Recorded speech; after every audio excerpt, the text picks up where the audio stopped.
Bonjour à tous, ravi de vous retrouver dans Smart Job, votre rendez-vous emploi RH. C'est tous les jours du lundi au vendredi, débat, analyse, expertise et vos rubriques habituelles, évidemment.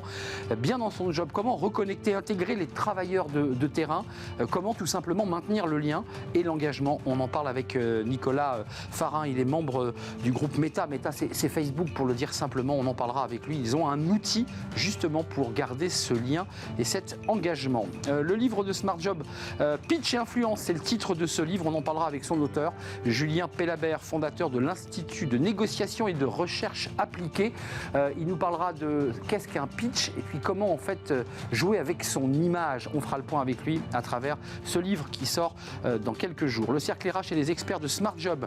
Comme tous les vendredis, on parlera de pas mal de sujets. C'est la fin du télétravail, on pose les masques, fin du télétravail obligatoire, une grève à Pôle emploi et puis on parlera de ce taux de chômage au plus bas depuis 30 ans au sein de l'Union européenne. On en parlera avec nos experts dans le cercle RH. Et on terminera avec Fenêtre sur l'emploi, les conseils clés pour booster sa carrière et optimiser sa recherche d'emploi. Ça, c'est un sujet important. On en parlera avec Fabrice Coudray, qui est Managing Director chez Robert Half. Voilà le programme tout de suite, c'est bien dans son job.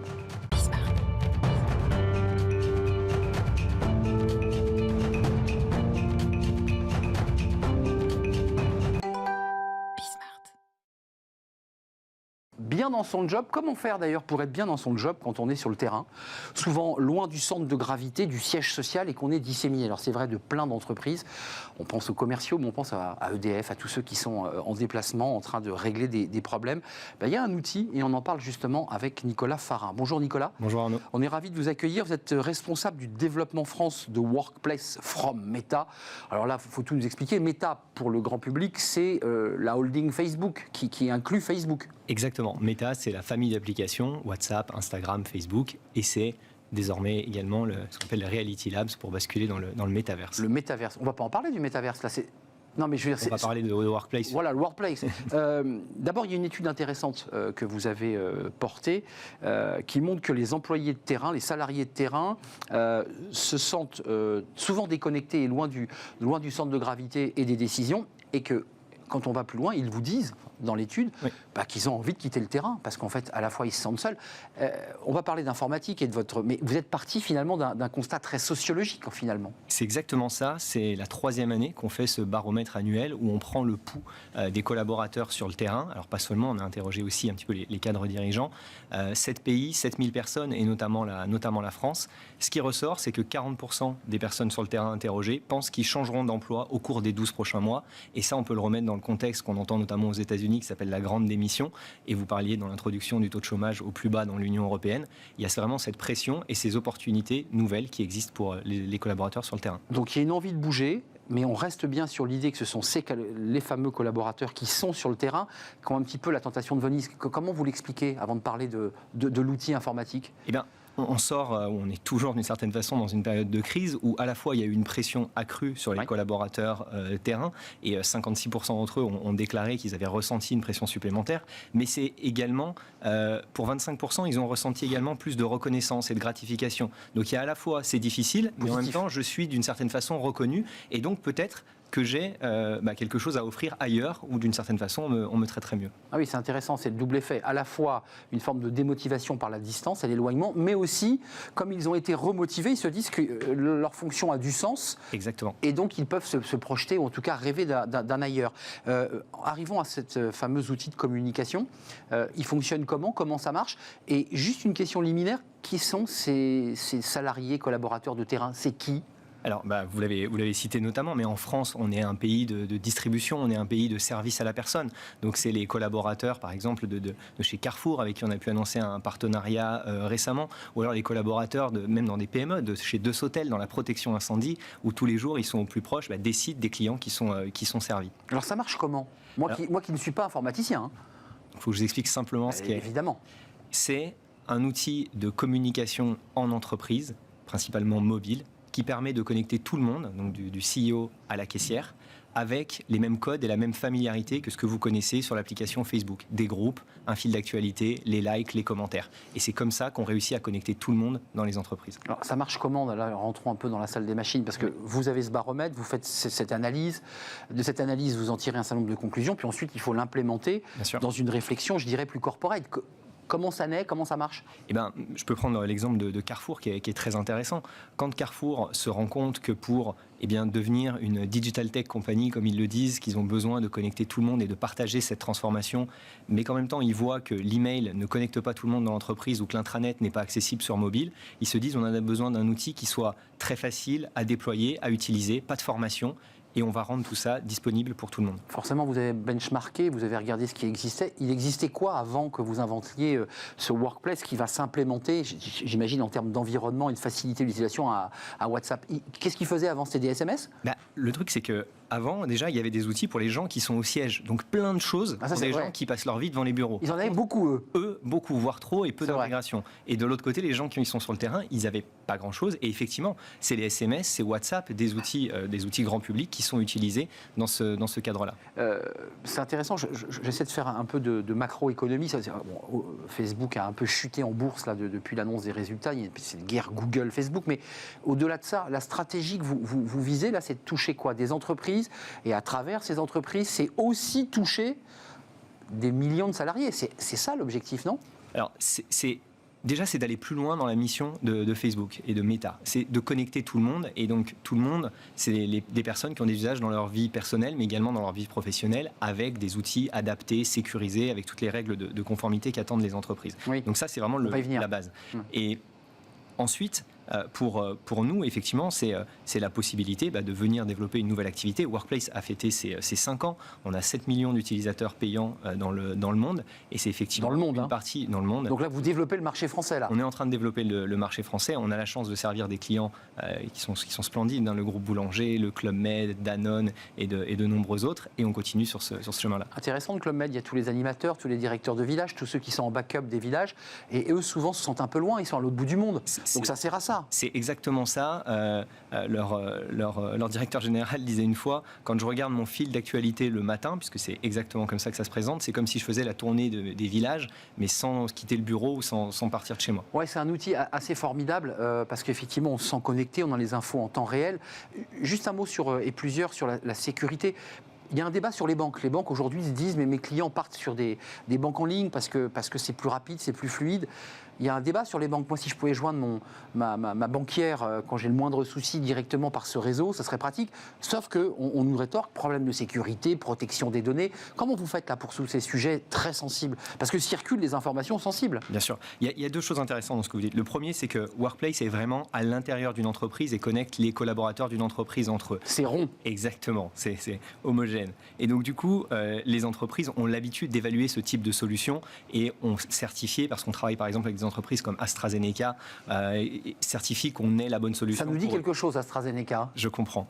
Et donc ça, c'est le premier point. Le deuxième, pour le scénario que vous décrivez, c'est quelque chose d'autre chez Meta, qui est le fait d'utiliser les messageries, WhatsApp, Messenger, pour avoir des relations plus de service client. Et c'est également un axe sur lequel on travaille. En termes de visibilité, parce que tout le monde, la planète entière connaît Facebook, un peu moins Meta, pour le dire très franchement. Ils le savent, les utilisateurs, ceux qui utilisent déjà, les millions d'utilisateurs dans le monde et en France, ils savent que derrière, c'est Facebook qui développe. Oui, bien sûr. Donc... Parce qu'il y a un sujet quand même. Les gens se disent, mais attendez, mais mes données, qu'est-ce qu'on en fait? Comment on fait? Alors, il y a un sujet pour tout le monde et c'est des questions que se posent tous les collaborateurs, quelles que soient les solutions choisies. Pour nous, c'est très simple. Quand vous lancez nos applications, il y a toujours le petit From Meta qui notifie que vous faites partie de la famille d'applications. Et puis, vous savez, en entreprise, quand on met à disposition des nouveaux outils, on communique en amont pour expliquer ça aux collaborateurs et ça fait tout simplement partie des sujets. Et je tiens à dire juste une chose là-dessus, c'est que bien souvent, ça crée beaucoup plus d'excitation que de crainte parce que quand on choisit de travailler avec une solution aussi familière et connue que la nôtre, ça veut dire que d'une certaine façon, pour revenir à l'étude, mon employeur prend soin de moi, me donne une voix, a envie que je participe et ça, c'est un message qui est reçu très positivement. Ça, c'est évident. Vous avez déjà le retour d'expérience. Il y a ce baromètre que vous publiez chaque année, depuis plusieurs années. Vous avez des remontées de retour d'expérience des entreprises qui, depuis, on va dire, 1 an, 2 ans, ont des collaborateurs. Qu'est-ce qu'ils disent? C'est un changement majeur. C'est-à-dire que quand vous êtes sur le terrain, c'est souvent dans Workplace que pour la première fois, vous voyez le visage de votre PDG ou de votre directrice générale, que vous entendez sa voix. Ça peut paraître surprenant, mais ces populations-là ne sont pas sur LinkedIn. Donc c'est comme ça qu'elles découvrent et qu'elles peuvent mettre un like de la même manière qu'elles mettraient un like à quelqu'un qu'ils suivent dans leur vie personnelle. Donc plus personne, grâce à ce Workplace implémenté à WhatsApp, plus personne pourra dire j'ai jamais vu la tête de mon patron, tellement il est haut dans la hiérarchie. Parce que grâce à cela, finalement, on réduit les écarts. Une entreprise qu'on adore, c'est le groupe ADO, avec des valeurs très familiales, très humaines. Le groupe ADO, c'est quasiment 100 000 personnes chaque jour sur 140 000 employés qui sont sur Workplace. C'est des centaines de lives qui sont faits chaque mois pour prendre la parole et communiquer vers le terrain. Et c'est exactement ça qu'on est fiers d'offrir à nos clients. Et puis c'est aussi parce qu'il y a aussi des gens un peu récalcitrants, il y a des gens rétifs, même si tout le monde est très content d'avoir la tête de son patron le matin au réveil, mais c'est aussi une éducation au numérique, à la technologie, parce qu'il y a quand même des collaborateurs qui sont âgés, qui ne sont pas aguerris, c'est une évidence. Alors ça, les différentes, je dirais, tranches d'âge n'ont jamais été un problème, puisque sur notre famille d'applications, on retrouve toutes les tranches d'âge qui sont représentées. C'est même le reproche qu'on fait à Facebook, c'est trop vieux, c'est des vieux qui vont sur Facebook. Je dirais que les 3 grandes tranches d'âge sont également représentées sur nos plateformes, donc c'est pas trop un sujet en tout cas pour Workplace.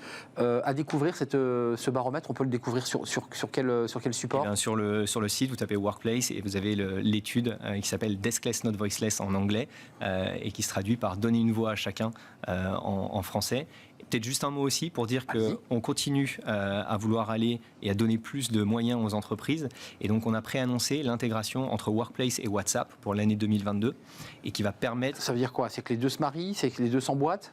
L'idée, c'est que c'est difficile de connecter les gens sur le terrain. Il y a des entreprises qui arrivent admirablement. J'ai cité Carrefour, ADO, Boulanger, beaucoup d'autres. Et d'autres, c'est plus compliqué. Donc vous passeriez par WhatsApp? Ce qu'on se dit, c'est qu'on évalue la possibilité d'avoir les posts ou les messages qui sont dans Workplace et de les pousser comme une notification sur WhatsApp pour qu'ils puissent être visualisés, évidemment avec... Encore plus simple, c'est ça l'idée, c'est encore plus simple. WhatsApp, c'est 2 milliards de personnes qui l'utilisent, c'est installé sur les téléphones de nombreux collaborateurs, donc c'est un canal qu'on évalue.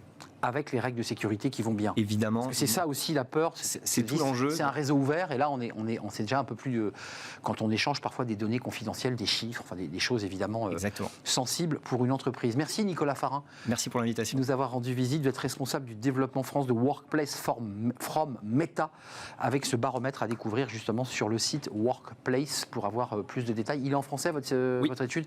C'est formidable. Merci Nicolas. Merci. On se tourne vers le livre de Smart Job. Restez une seconde avec nous, on va s'intéresser à ce livre. C'est le livre de Smart Job. On parle du pitch. C'est tellement important de faire son pitch, de bien se vendre. Les mots-clés, oui, je vois Nicolas Farin qui sourit parce qu'il sait de quoi je parle. On en parle tout de suite.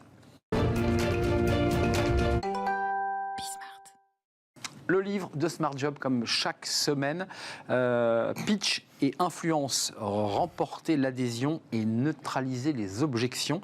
Il va sortir le 9 février prochain aux éditions Duno et son auteur est avec nous, Julien Pellabert. Bonjour. Bonjour. On est ravis de vous accueillir, fondateur de l'Institut de négociation et de recherche appliquée, NERA. Alors c'est un livre, la thématique est peu étudiée. Vous démarrez votre intro par un dîner où on se tourne vers quelqu'un et traditionnellement on dit qu'est-ce que vous faites dans la vie et vous dites pas de chance ce jour-là. La personne me répond je suis un vendeur. Exactement. Alors ça c'est très marrant. C'est pas de moi. J'ai la chance, c'est la préface de Michael Aguilar. Qui a eu la très grande gentillesse. Et qui raconte votre vie aussi un peu. Oui, qui a eu la très grande gentillesse de préfacer le livre alors qu'il en refuse énormément.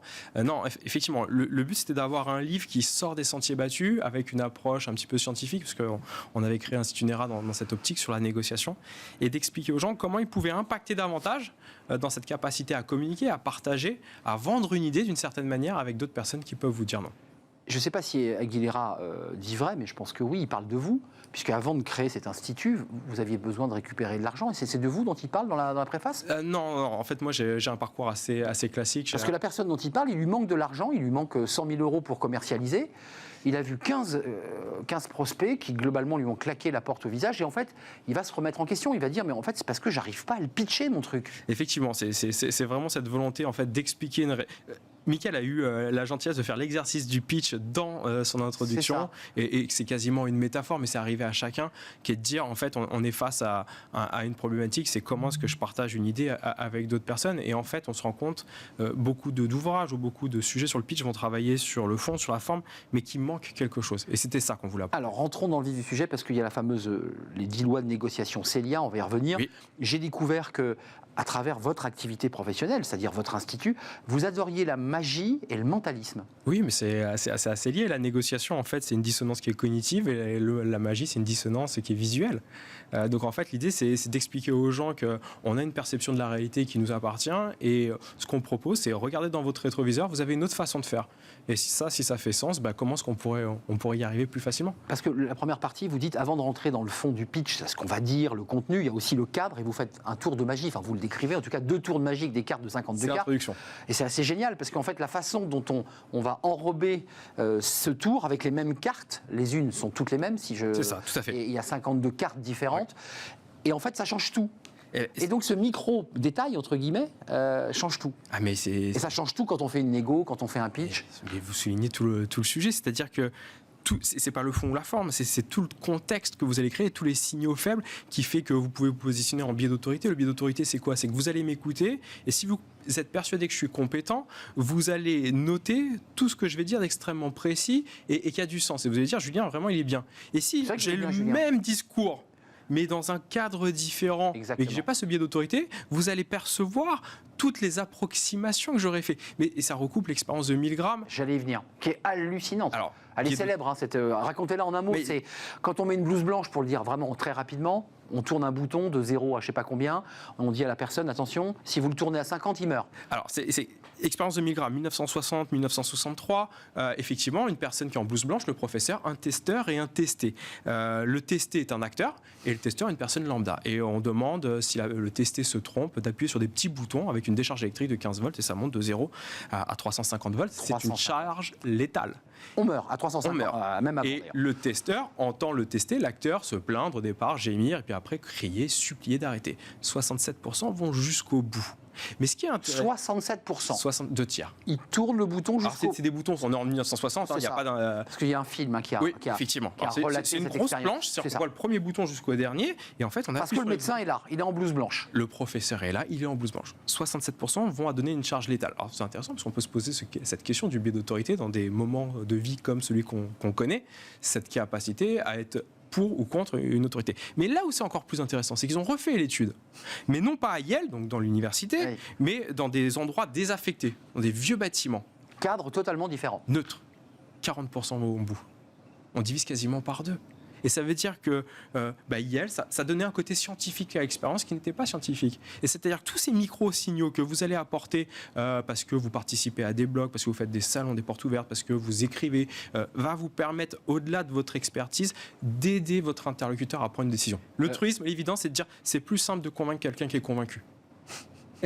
Mais c'est la réalité. Mais ça veut dire que la prise en main à travers ce livre qui donne des conseils, qui travaille sur la neuroscience, les fameuses 10 lois de négociation, je veux qu'on en parle parce que c'est assez intéressant, c'est une méthode. Hein. Ouais. Vos clients, à travers ce livre aussi, c'est de les prendre par la main et de leur dire attention, tous les éléments ont un sens. Tout a du sens. Il n'y a pas que ce que vous allez dire. Exactement. Le pitch, c'est... En fait, le pitch ou la négociation, c'est cette capacité à communiquer avec quelqu'un qui peut vous dire non. C'est prendre une décision avec quelqu'un qui peut vous dire non. Mais c'est notre quotidien, en fait. Bien sûr, avec ce petit bruit, vous l'entendez. Avec ce petit bruit derrière qui est de dire comment est-ce qu'on peut faire mieux. Est-ce que vous me sentez plus convaincant avec ce petit bruit ou quand il n'y a pas de petit bruit? Un peu plus stressé. Un peu plus stressé, évidemment, mais en même temps, ça fait partie de la magie de la télévision. Parlez en quelques mots de cette méthode Célia, parce que vous la donnez très précisément. Elle vient d'où et comment on peut s'en servir? En fait, ça a été issu d'un premier ouvrage. Il y avait déjà un doctorat de 4 années qui nous a permis d'avoir ce protocole de négociation en 5 étapes.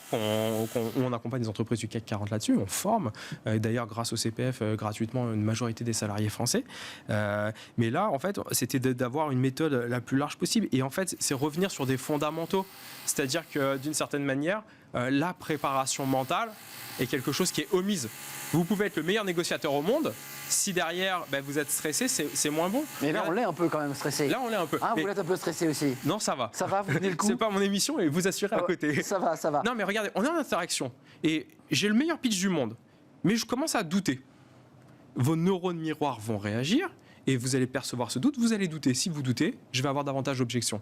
Maintenant, je vais dire non, mais je sais que j'ai la bonne solution, donc je vais y aller de l'autre côté très pushy, très commercial, très fonceur. Très sûr de soi. Très sûr de soi. Ben, vos neurones miroirs fonctionnent de la même manière.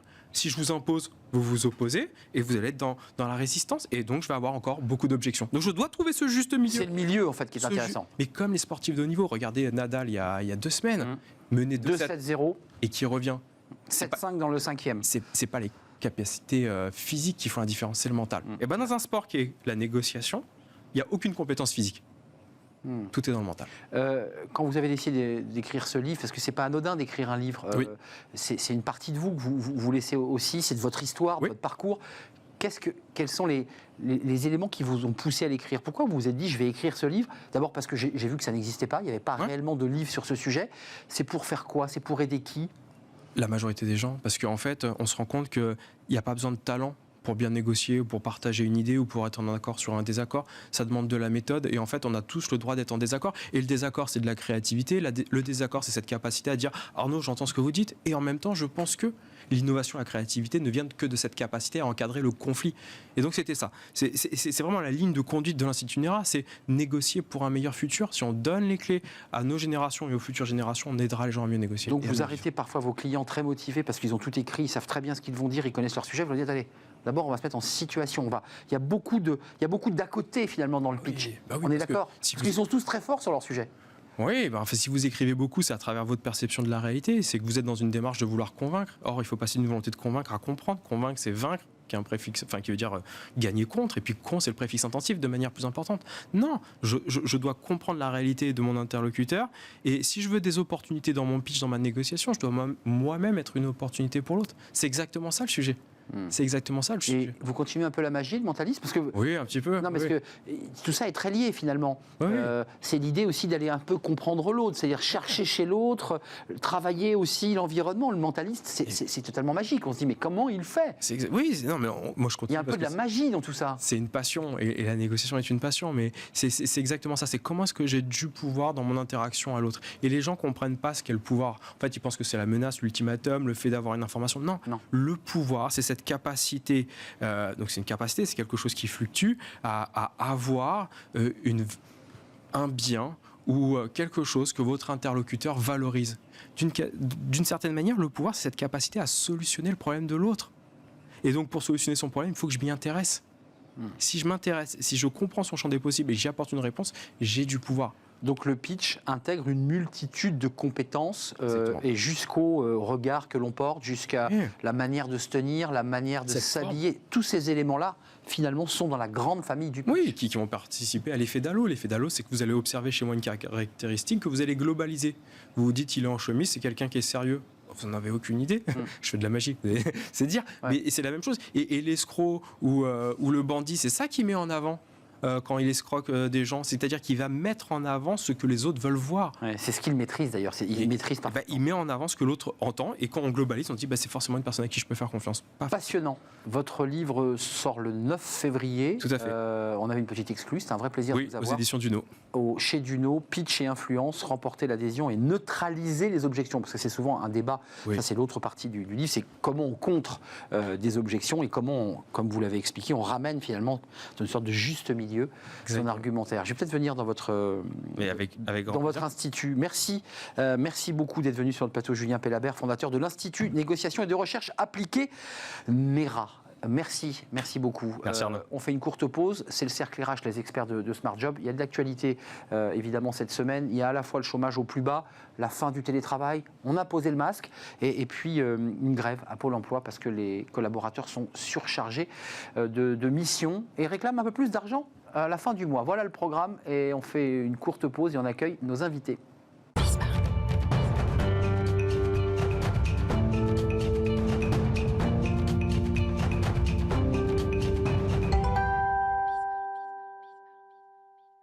Le cercle RH et les experts de Smart Job, c'est chaque vendredi pour balayer l'actualité. Il y a pas mal de choses. Alors, est-ce que c'est des bonnes ou mauvaises nouvelles?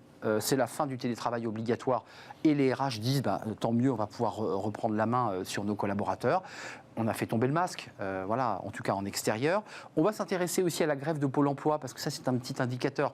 Pouvoir d'achat, mais pas seulement, on va en parler, c'est aussi sur une surcharge de travail liée notamment aux réformes gouvernementales. Ils sont un petit peu au bout du rouleau, les collaborateurs Pôle emploi. Et enfin, très bons chiffres, les chiffres du chômage dans les pays de l'Union, au plus bas depuis 1998, du jamais vu. D'ailleurs plus bas que les chiffres français du chômage en France, légèrement plus bas.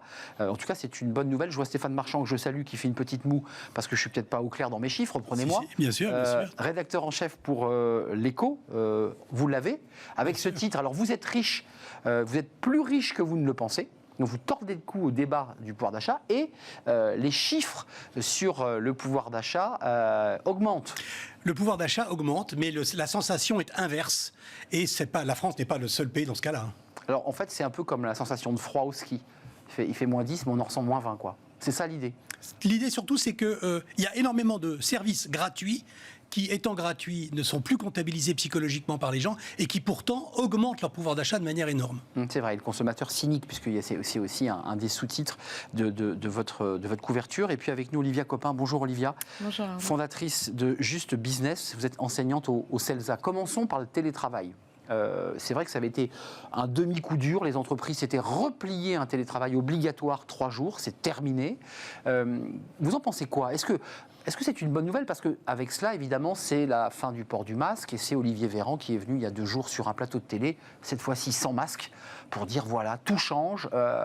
Qu'est-ce que vous en pensez ? C'est le bon calendrier, là ? C'est le moment ou pas ? Alors en termes tellement habitué à... Oui, c'est ça, on est habitué. Alors en termes de calendrier, bon, je ne sais pas, mais en tout cas, ce qui est sûr, c'est que d'un point de vue psychologique, oui, ça fait du bien. Effectivement, pour les entreprises, on passe d'une obligation à une recommandation. Donc je pense que les entreprises, comme tous les citoyens, ont très envie de retrouver leur liberté dans leur manière de travailler ensemble. Liberté, vous êtes sûr ? Enfin, excusez-moi, parce que les RH disent on va pouvoir enfin les faire revenir. Alors non, justement, c'est-à-dire que ce qui est intéressant, c'est que oui, c'est la fin d'une obligation, mais est-ce que c'est un soulagement pour autant? Non, parce que, comme vous le disiez, il va falloir faire revenir les personnes un peu réfractaires. Il y a un syndrome un peu du cocon dont on entend parler, c'est-à-dire que beaucoup de salariés ont du mal à revenir. Il va falloir aussi réapprendre à travailler ensemble, repenser un peu le collectif. Ça fait quand même 2 ans qu'on est plus ou moins en télétravail.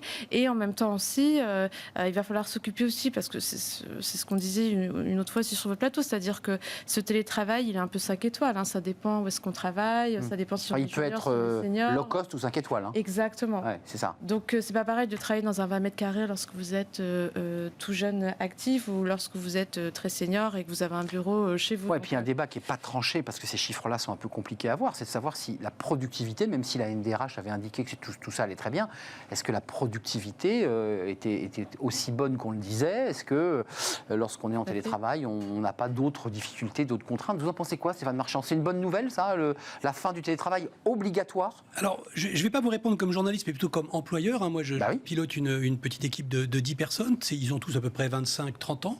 Et après avoir considéré qu'effectivement la productivité augmentait parce que c'était plus simple et qu'on pouvait consacrer plus d'heures par jour à travailler, je m'aperçois, en faisant les entretiens annuels que eh bien, je m'aperçois que ça pèse quand même sur les esprits. Et d'une manière un peu perverse. C'est pas un gros choc, mais j'entends constamment dire oui, mais l'esprit d'équipe n'est plus le même, etc.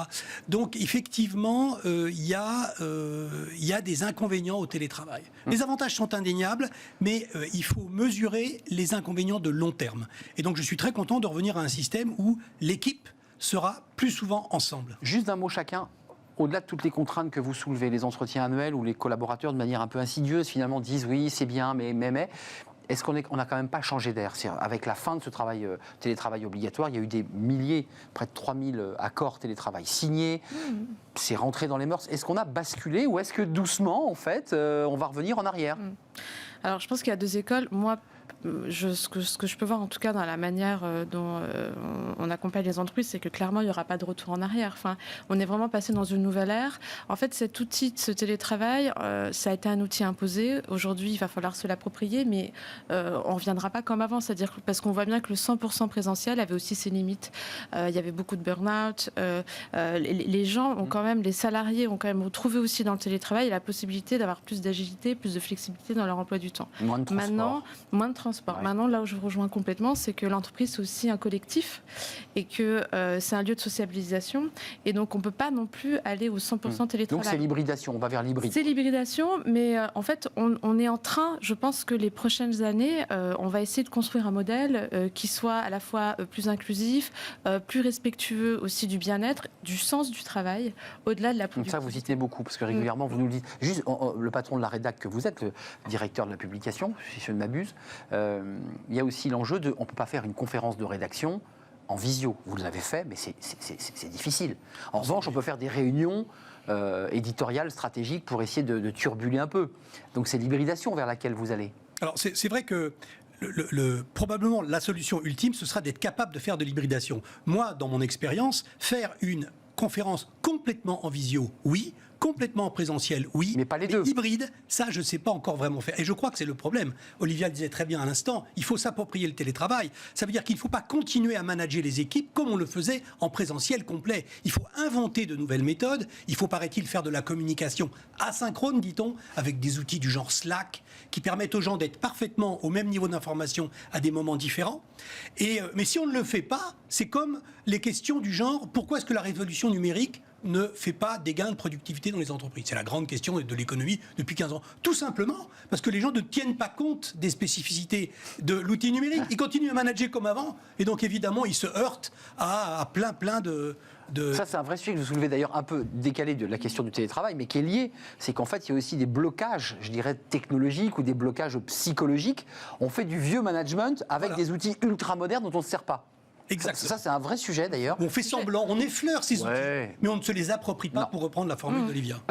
En parlant d'outils, parce que Dieu sait si Pôle emploi, on peut lui faire des critiques, mais il a quand même énormément travaillé sur son développement numérique, sur la possibilité pour les allocataires de pouvoir contacter directement quelqu'un. Enfin, il y a un gros travail, mais ils étaient en grève, vous avez vu, c'était mardi dernier. Il y avait une double revendication. La négo de 1% de salaire, ça revient d'ailleurs au débat de votre pouvoir d'achat, n'est pas suffisante. Et là, c'était, je crois, les 10 syndicats de Pôle emploi qui étaient unis, ce qui est assez rare, il faut le signaler. Et puis, ils se plaignent aussi d'une accumulation de mesures. Alors, il y avait évidemment la réforme de l'assurance chômage, il y a quand même pas mal de choses dans le tuyau, le contrat d'engagement jeune, pas mal de petites choses. Ils sont débordés. Qu'est-ce que vous en pensez, vous, de cette grève? Parce qu'en fait, elle fait écho à plein de secteurs qui se plaignent de ne pas gagner assez. Oui, effectivement, j'ai envie de dire un secteur de plus. Pourquoi? Alors évidemment, il y a cette question de la rémunération, mais il y a aussi des conditions de travail, parce que finalement, avec cette crise du Covid, encore une fois, la perception qu'on avait sur les contraintes qu'on pouvait avoir dans son travail a changé. Donc aujourd'hui, on parle de ce secteur-là, ils ne sont plus prêts à accepter ce qui encore il y a quelques années était entre guillemets toléré. Et puis je crois que c'est quand même un Pôle emploi, voilà, avec toutes les dernières réformes qu'il y a eu, puis bon, tout le chômage partiel. Enfin, ça a été 2 années quand même, je pense, un peu compliquées pour eux. C'est clair, il fallait appeler les gens, il fallait les contrôler. Voilà, c'est aussi un secteur où vous êtes confronté parfois à des situations quand même assez compliquées. C'est clair. Donc je pense qu'encore une fois, il y a à la fois la question financière, moi je ne suis pas économiste, mais aussi la question du sens sur qu'est-ce que je fais dans mon job, qu'est-ce que je fais dans mon job, à quoi je sers. Et souvent, sur ce type d'acteurs, ils ont l'impression d'être une goutte d'eau dans l'océan pour des heures de travail quand même assez longues, et puis surtout, voilà, des conditions qui sont quand même souvent extrêmement difficiles. Est-ce que vous allez mettre les pieds dans le plat, Stéphane Marchand? Parce que alors, le chômage décru, on va en parler en Europe, mais il a beaucoup baissé aussi en France. On a 718 000 contrats d'alternance, c'est ce qu'a évoqué Elisabeth Borne cette semaine. C'est du jamais vu, c'est-à-dire qu'on a une décrue, même si on peut évidemment aller encore plus loin. Et Pôle emploi doit continuer à rester cette espèce d'hydre comme ça, gigantesque, très centralisé. C'est quand même une question qui est posée au-delà des revendications des salariés. Alors, dans un pays qui a fait du chômage son obsession numéro 1, obsession politique, obsession réussie d'ailleurs, on peut le dire. Obsession psychologique. Et donc cette obsession, elle est parfaitement réussie. Vous avez raison, elle domine complètement la vie collective. Il est tout à fait, le Pôle emploi occupe un rôle absolument central, bien au-delà de l'économie. Bien au-delà de l'économie. Les gens, c'est la dignité, c'est la sécurité, c'est la... Donc, c'est notre modèle, en fait. Voilà, c'est tout à fait normal que les gens de Pôle emploi soient bien traités. Il se trouve que ces temps-ci, ils ont été très sollicités, notamment parce que, comme toujours à l'approche d'une élection, on leur a demandé d'appliquer les règles de manière plus sévère. Et en particulier, de mettre sous pression les chômeurs qui ne cherchent pas activement un emploi, de manière à pouvoir, s'ils ne réagissent pas vite, à les sortir des statistiques, parce que les statistiques, on vient de le voir, il est bon qu'elles soient au bon moment, en bon état. D'ailleurs, on s'est aperçu qu'il n'y avait pas autant de demandeurs d'emploi récalcitrants. Quand on regarde bien les chiffres, oui. Il y a des fraudeurs, il ne faut pas le nier, mais ce n'est pas 90% des demandeurs d'emploi. C'est souvent une inadéquation entre l'offre et la demande. Oui, et puis on est quand même dans un système qui, globalement, n'incite pas forcément à la reprise d'emploi. Vous connaissez ces fameuses statistiques disant qu'en dessous de 1 800 € bruts, vous n'avez pas intérêt à travailler en CDI. Et l'extrême précarité, l'extrême volatilité des salariés sous cette barre-là s'explique tout simplement parce qu'ils calculent. Ils font des calculs. Entre les aides sociales, pour le dire simplement, et le salaire net à la fin du mois, ils perdent une partie de ces aides et donc n'ont pas grand intérêt, ou sur le plan purement économique, à reprendre un travail. Dans une logique de pouvoir d'achat, beaucoup de Français n'ont pas intérêt à avoir un travail stable. Juste un mot chacun, parce que Pôle emploi revendique un salaire digne pour les efforts fournis, et c'est tout à fait légitime, réclame aussi un peu une limitation de la charge de travail et demande d'ailleurs qu'il y ait des embauches. Ce qui est d'ailleurs assez amusant d'embaucher à Pôle emploi. Mais est-ce qu'il faut aller plus loin ? Certains, je me souviens très bien d'hommes politiques qui envisageaient l'idée même de décentraliser Pôle emploi, c'est-à-dire de donner à chacune des régions, j'entends Valérie Pécresse qui parle de territorialiser un certain nombre de choses, est-ce qu'il ne faut pas territorialiser Pôle emploi ? Est-ce qu'il ne faudrait pas inventer quelque chose qui soit plus en lien avec les régions, les institutions ? Je ne sais pas, c'est un sujet quand même. Moi, je suis instinctivement assez favorable à cette idée parce que cela permettrait à des expériences locales d'avoir lieu. C'est très très difficile de faire des expériences innovantes dans un gigantesque système centralisé. En revanche, si vous avez une cinquantaine de sous-systèmes, vous pouvez faire des essais. Et en particulier, l'essai à faire, c'est de montrer que l'important, ce n'est pas d'avoir un emploi. C'est pas ça qui compte. L'important, c'est d'avoir de l'employabilité. C'est-à-dire, soit vous avez un travail, soit vous êtes en formation. Mais à tout instant, vous avez une employabilité qui vous permet de regarder l'avenir avec confiance. Vous avez beaucoup de gens qui ont un emploi, mais qui n'ont aucune confiance. Parce qu'ils savent très bien que n'ayant pas été formés depuis 10 ans, ils sont sur le siège éjectable. Dans les 2 ans qui viennent, ils savent que la boîte va fermer, que l'activité n'est plus un secteur porteur. Exactement, les gens sont intelligents, les gens comprennent. Donc vous dites qu'il faudrait qu'on ait aussi plus de souplesse, que Pôle emploi puisse anticiper, finalement, même lorsqu'on est en emploi, de pouvoir implémenter des formations. C'est un travail très minutieux, donc plutôt régional. Ça consiste à faire de la restructuration. Quand, par exemple, vous avez raté 2 ou 3 appels d'offres de suite, vous savez très très bien que dans les 2 ou 3 ans qui viennent, vous avez une catégorie que vous connaissez à l'avance de salariés qui va être en danger. Soit vous faites quelque chose, soit vous ne faites rien. Alors, il y a les problèmes de délit d'entrave. C'est pas facile d'annoncer l'avenir dans une entreprise française. La loi ne vous y incite pas tout à fait. C'est vrai. Et vous met en danger si vous le faites. Donc, bon, c'est pas simple.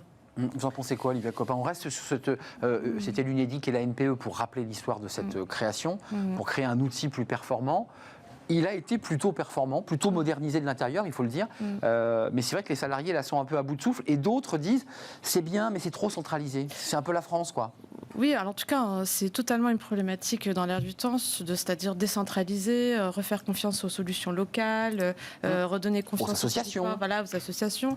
Après, ce qui est intéressant, c'est que derrière cette problématique-là, c'est intéressant ce que vous disiez tout à l'heure, vous parliez de salaire digne.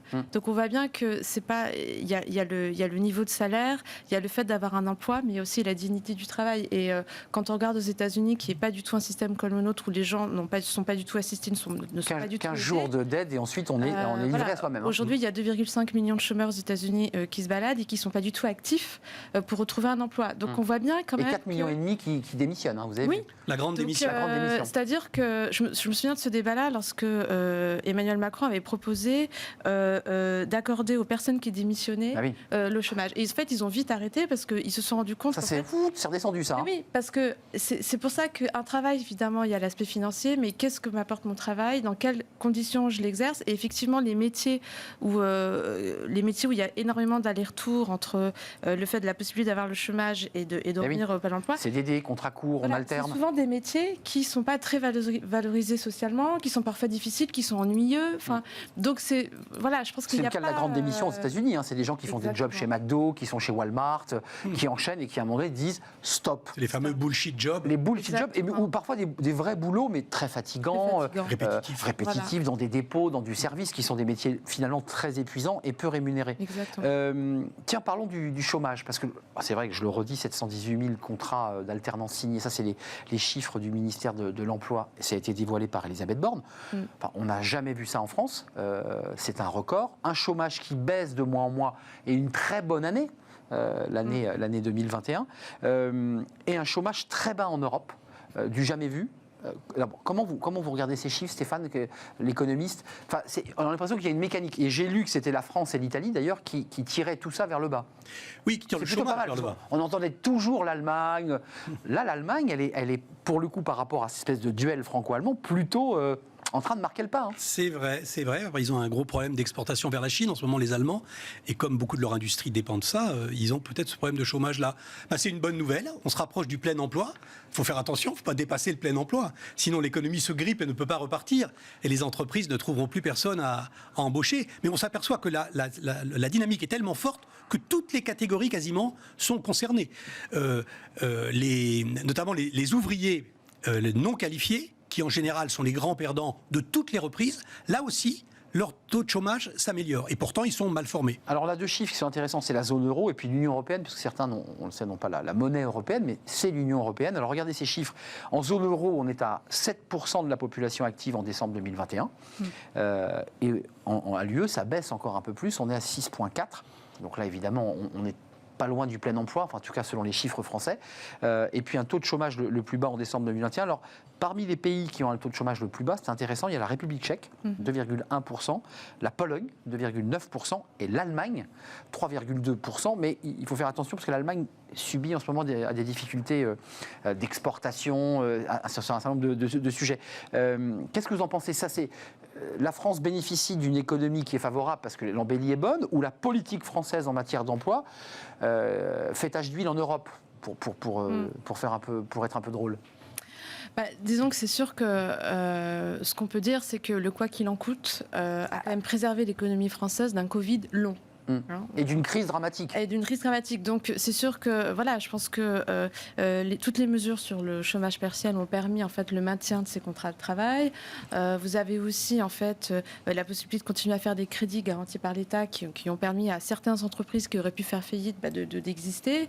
Et puis toutes les charges fixes aussi de l'entreprise qui ont été prises en charge par les finances publiques.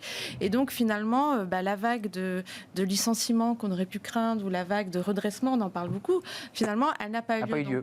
C'est septembre, c'était septembre dernier, ça, on dirait. Voilà, effectivement, il y a la dynamique européenne, mais je pense qu'on ne peut pas enlever quand même à la stratégie, le choix. Stratégie qui, pour le coup, là, les faits sont les faits, est plutôt une stratégie gagnante. Allez, on termine sur les chiffres. Là, c'est les pays où le taux de chômage est le plus élevé, mais encore une fois, là, c'est comme pour l'Italie, ils ont fait des efforts, même si le taux reste élevé. Donc l'Espagne est à 13%, mais elle part de très très loin. L'Espagne, on se souvient de la crise, même de la fuite des jeunes Espagnols qui ont quitté le pays après la crise de 2008. Il y a la Grèce à 12,7%, l'Italie à 9%, mais dont l'économie est plutôt vigoureuse. Et puis la croissance française, 7% en 2021. C'était moins 8, rappelons-le, en 2020. C'est une embellie incroyable de notre économie. Enfin, je ne veux pas reposer toujours la même question, mais on dit souvent qu'après les guerres, on a eu les 30 glorieuses. Est-ce qu'on est en train d'entrer dans cette espèce de mécanique-là, d'air où l'économie est florissante? Après, il y a des sujets, on parlera de l'inflation. Alors, qui est après un rebond, une baisse de moins 8 qui est un plus 7, c'est pas extraordinaire. C'est une très bonne nouvelle, mais c'est pas extraordinaire, c'est normal, c'est un rebond. Ce qui peut véritablement changer l'économie française, c'est par exemple ce qui se passe dans la tech. Si on devient un géant de la tech, et en ce moment il y a beaucoup de frémissements sur ce sujet-là, et de très très bonnes nouvelles, on a beaucoup de nouvelles licornes. Ça, c'est quelque chose qui peut tout changer. Si on arrive à se réindustrialiser, sans faire de l'industrie à l'ancienne, mais en modernisant le concept d'industrie, ça aussi, ça peut changer l'économie française. Mais ça n'est pas le simple rebond. Le chiffre de plus 7 est intéressant, surtout à quelques semaines d'une élection présidentielle, mais ça ne veut pas dire grand-chose. Supérieur d'ailleurs à ce qui avait été prévu, parce que pour le coup, il y a en plus un rebond sur le rebond. Sur ces pays, l'Espagne, la Grèce, l'Italie, donc les pays du Sud, souvent la France avait été classée, je ne sais pas si vous vous rappelez, on nous classait souvent dans les pays du Sud, les pays qui ne se réforment pas. On se situe où maintenant là? Comment vous nous regardez? Comment on se regarde finalement la France? Parce qu'elle elle est quand même très dynamique la France là. Moi, je reviens à ce que vous avez dit. C'est vrai que je pense qu'on est dans un carrefour où toutes les opportunités s'offrent à nous. Effectivement, on a réussi à résister à cette crise inédite du Covid. Maintenant, il y a des challenges qui s'offrent à nous, évidemment sur l'aspect tech, faire une transition écologique. Et puis, c'est mal moderniser. parti avec l'Europe. Vous avez vu là la décision européenne de donner le label au gaz et au nucléaire. Alors là, évidemment, les écologistes, et pas seulement, d'ailleurs, sont vent debout. On est un peu sur une ligne de crête là quand même dans nos choix. C'est aussi surtout inventer de nouveaux modèles. Et en fait, finalement, on parlait de la révolution du travail tout à l'heure comme une nouvelle manière de réinventer, mais c'est un peu vrai dans plein de secteurs. C'est comment on va consommer, comment on réinvente la consommation, comment on va réindustrialiser mais de manière intelligente en face avec les défis actuels. Et En France ou en Europe, Olivia? Parce qu'il y a un débat aussi de se dire, pour être vraiment et peser sur les investissements dans la tech, dans les investissements lourds, c'est l'Europe. La France ne pèsera pas toute seule. Et l'Europe ne pèsera pas sans la France aussi. C'est-à-dire que je pense que c'est deux cercles, deux vagues, deux vases communicants. Et il faut, comme vous le disiez, créer des géants dans tous ces secteurs-là qui répondent aux défis actuels, que ce soit sur le plan éthique, transition tech, etc. Et je pense que les pays qui arriveront à relever ce défi-là feront partie des pays les plus forts, à la fois politiquement et économiquement, demain. Un mot sur l'inflation avant de nous quitter, parce que ça, c'est un petit peu le caillou dans la chaussure. C'est le pendant. Je me tourne vers vous, Stéphane. C'est-à-dire qu'on a une économie qui repart. Les matières premières sont très demandées. Je pense au beurre, par exemple, tout simplement.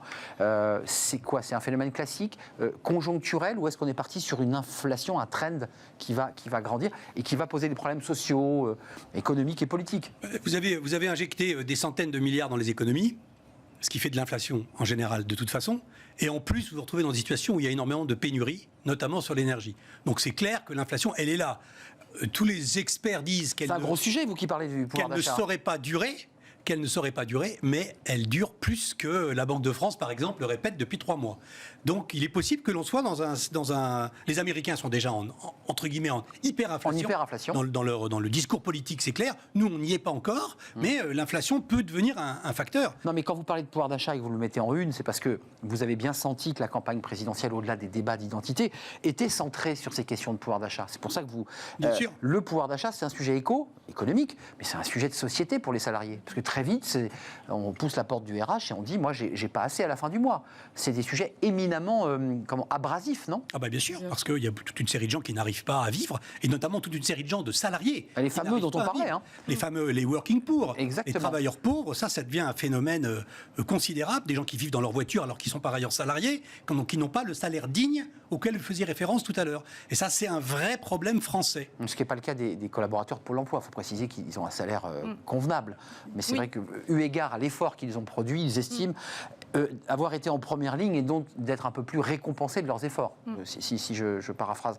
Olivia, un mot de conclusion. Oui, alors il y a quand même beaucoup de travailleurs pauvres en Allemagne aussi, il me semble. Mais en tout cas, pour revenir au problème français... Un SMIC très jeune. Oui, le pouvoir d'achat, c'est au-delà de ce que je vais gagner, c'est est-ce que avec ce que je vais gagner, je vais pouvoir vivre dignement.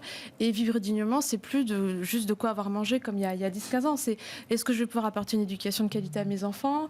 Et est-ce que, il y a énormément d'attentes. Et je pense qu'aujourd'hui, c'est vraiment cette perception qui a changé. Et les gens sont plus du tout prêts à travailler pour juste un salaire. Stéphane. Et c'est là qu'un système à la française dans lequel la santé est largement gratuite, dans lequel l'éducation est largement gratuite, dans lequel toute une série de choses sont fournies à des prix soit nuls, soit très faibles, est un gain de pouvoir d'achat au sens de dignité, comme vient de dire Olivia, considérable. Enfin, vous soulevez un sujet, c'est la valeur des choses, parce qu'effectivement, la gratuité, l'idée comme ça que les choses deviennent gratuites, on oublie que tout ça a un coût. La gratuité, ça n'existe pas. C'est pas un économiste que je... La gratuité, c'est des impôts. C'est des impôts. Ce qui est intéressant, quelqu'un paie un jour. Oui. Pour revenir à l'école, ce qui est intéressant, c'est que justement, aujourd'hui, c'est un autre sujet, mais pour accéder à une école de qualité, il faut souvent, malheureusement, la payer. C'est tout ça, c'est-à-dire que est-ce qu'aujourd'hui, un salarié, un cadre moyen, est-ce qu'il va faire appel à l'hôpital public pour se faire soigner de moins en moins? Est-ce qu'il va faire appel à l'école publique pour mettre ses enfants de moins en moins? Donc c'est ça aussi, tout ça, c'est le pouvoir d'achat, parce qu'il y a, comme vous dites, des qui soulève le consentement à l'impôt des Français, qui soulève derrière le consentement à l'impôt, puisque quand le service public n'est pas à la hauteur professeur. Le système craque un peu. Oui. Voilà. Il y a un rêve Le français. modèle craque. Il y a un rêve français, il y a un modèle français, Clairement. et il craque. Ouais, Voilà. il est fissuré et Ouais. pas loin de Et craquer. c'est pour ça que le pouvoir d'achat est une question si importante. Merci à vous deux, c'était un vrai plaisir. Olivia Copin, Juste Business, professeure enseignante au CELSA. Merci Stéphane Marchand. Pour l'écho, on va revoir la une parce que vous faites un petit pied de nez au discours ambiant. Vous êtes plus riche que vous ne le pensez. J'adore votre couverture. Ouais, J'adore imaginer que je suis plus riche que je ne le suis. C'est pour l'écho, c'est votre magazine avec. Voilà. Et c'est évidemment avec toute votre équipe dont vous nous avez parlé en début d'émission. On se tourne vers Fenêtre sur l'emploi, booster justement sa carrière et réussir son recrutement et sa recherche d'emploi. C'est parfois un casse-tête, on en parle tout de suite avec notre invité.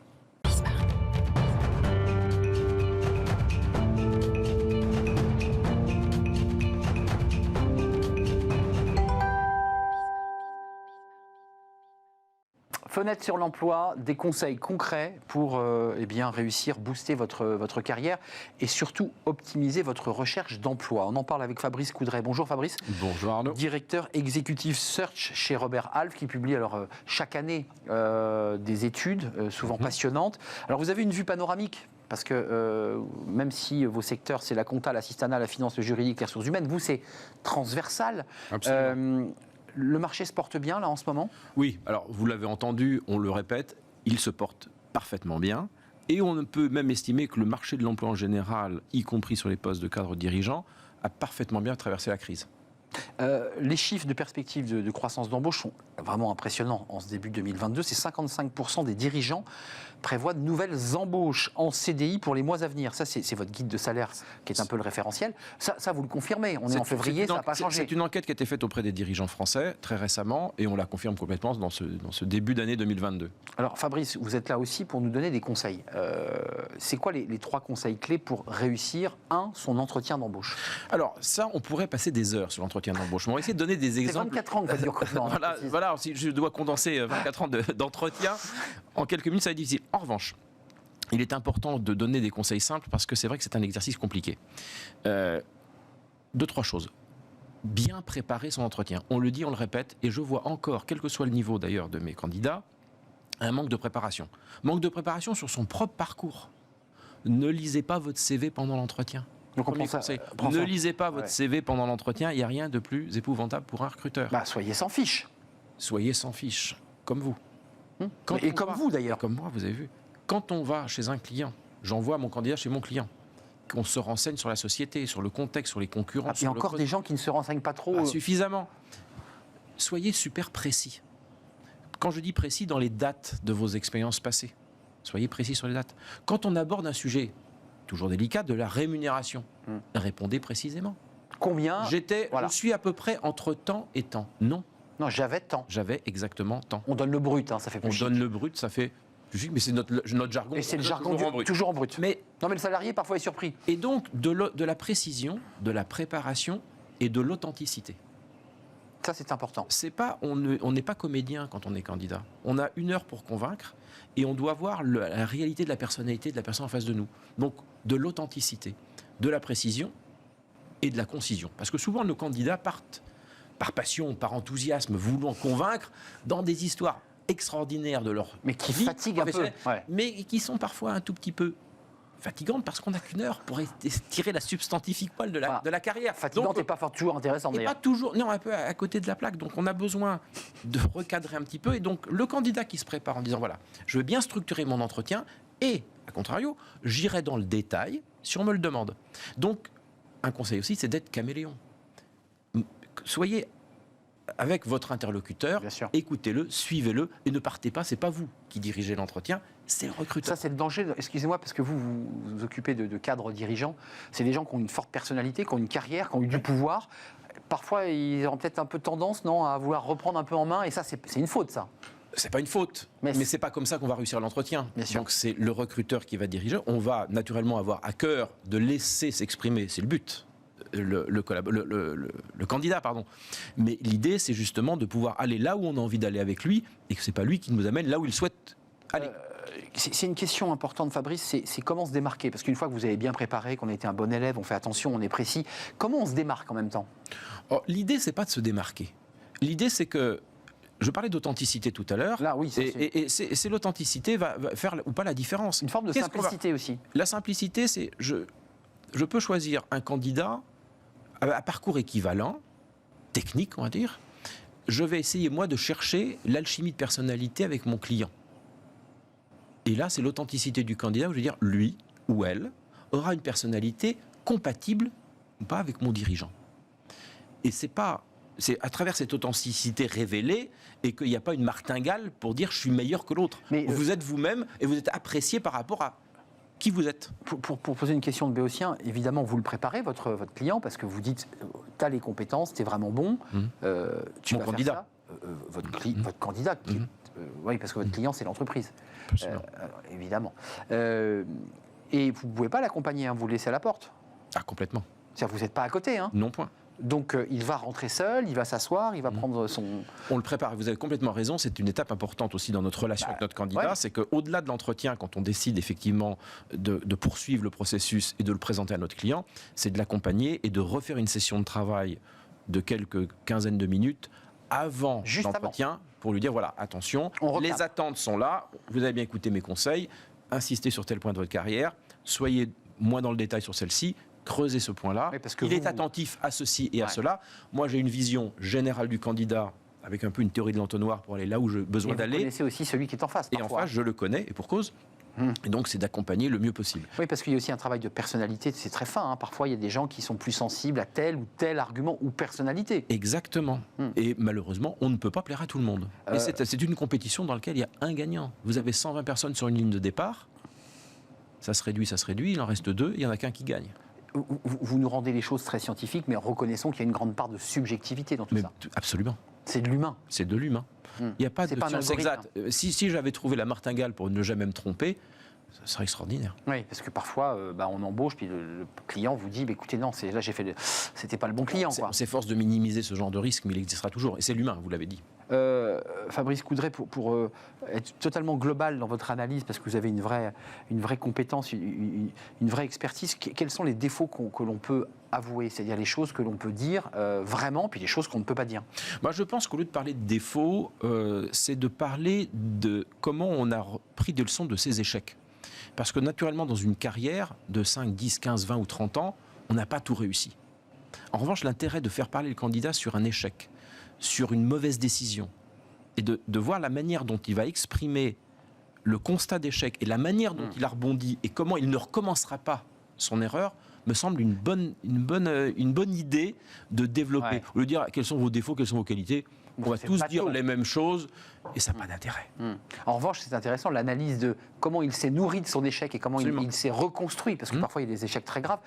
On a eu ce débat quelques fois, mais c'est intéressant d'avoir quelqu'un de chez Robert Half, le débat autour de la maladie, des maladies graves, des choses qui ont percuté une vie. Ce cadre vous dit, j'ai été 2 ans en chimio, ça a été un moment difficile. On le dit, on le dit pas? On le dit. On le dit. On le dit, ouais, on le dit. Parce que 2 ans d'une vie, avec une épreuve excessivement forte et excessivement dure. Il y a de la résilience là-dedans. Renforce, affaiblit, puis renforce. Et il ne faut pas avoir de honte sur des choses qui sont les choses de la vie qui arrivent malheureusement à tout le monde.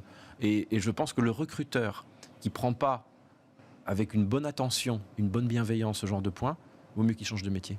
Merci Fabrice Coudray de nous avoir rejoint. Je rappelle le guide des salaires 2022 chez Robert Half, qui est une référence pour les salariés. Souvent on le consulte.